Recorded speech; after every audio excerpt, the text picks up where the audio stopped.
Now I give the floor to the Transition President of Burkina Faso, Ibrahim Traoré. Please, Traoré. Mr. Traoré.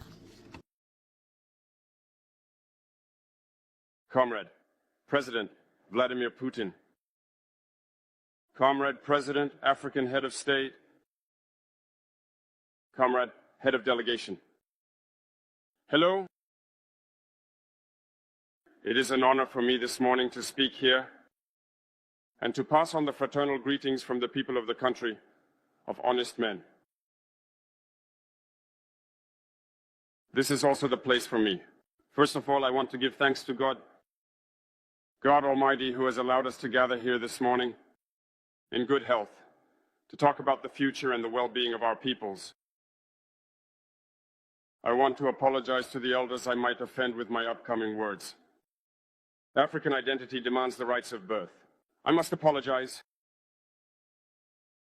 Comrades, I have a few questions from my generation. No one is a question we ask, but we have no answers. And it turns out that here we can air our dirty laundry because we feel like family. We feel like family in the sense that Russia is also a family for Africa. It's a family because we share the same history. Russia made enormous sacrifices to free the world from Nazism during World War II. The African peoples, our grandfathers, were also forcibly deported to help Europe get rid of Nazism. We share the same history in the sense that we are the forgotten peoples of the world. Whether in history books, documentaries, or films, we tend to overlook the significant role that Russia and Africa played. Right now, we are here to talk about the future of our peoples, of what will happen tomorrow, of this free world we aspire to, a world without interference in our internal affairs. We have the same perspectives, and I hope this summit will be an opportunity. So, to be able to build very good relationships for a better future for our peoples. The questions that my generation is asking are the following.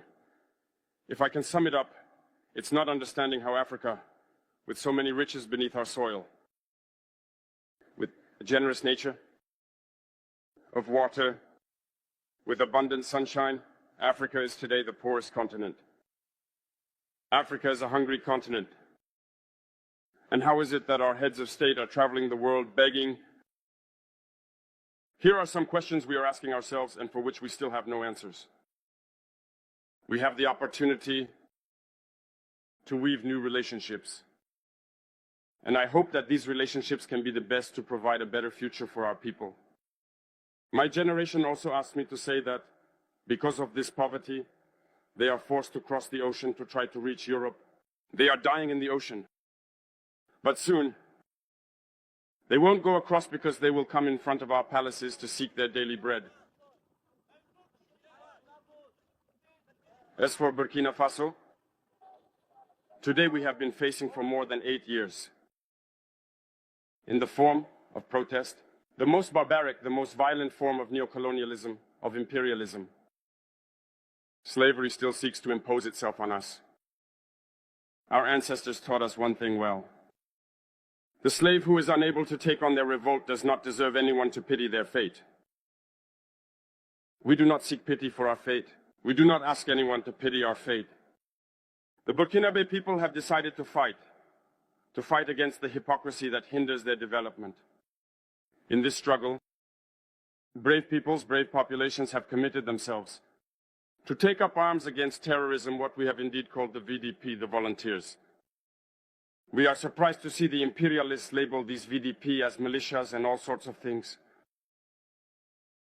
It's disappointing, because in Europe, when people take up arms to defend their homeland, they are called patriots.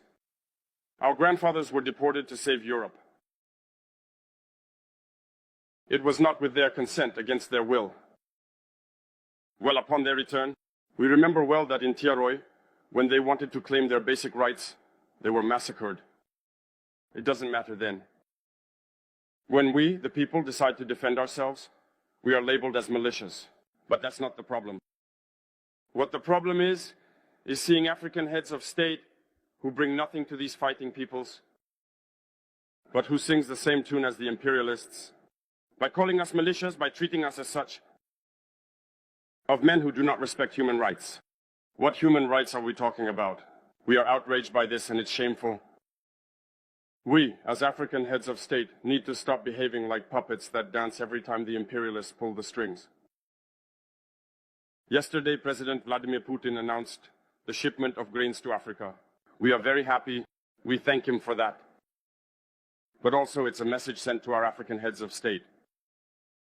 Because at the next forum, we won't have to come here without having ensured, for those who are not familiar with the war, the food self-sufficiency of our peoples, we need to learn from the experiences of those who have already achieved this in Africa, to build good relationships here, and to forge better ties with the Russian Federation in order to meet the needs of our populations. I won't take too long. The time is limited and very short. We are forced to stop at some point, but I would like to conclude by saying that we must pay tribute to our peoples who are fighting. Glory to our peoples, dignity to our peoples, victory to our peoples. The homeland or death will conquer us. Thank you, comrades.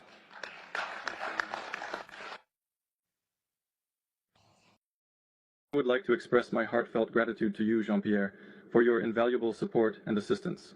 Your help has been truly appreciated, and I am sincerely thankful for everything you have done. I would like to draw your attention to the issue of Russia regarding Nazism. The issue of Russia regarding Nazism.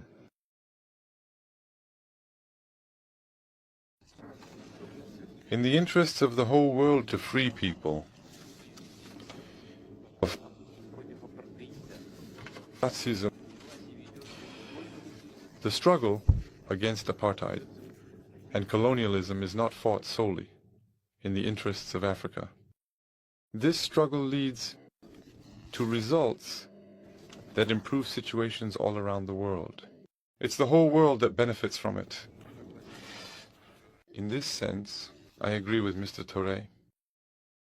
It reminds us of what happened during the Soviet era. The struggle that the Soviet Union and Russia brought is part of the struggle of all peoples for freedom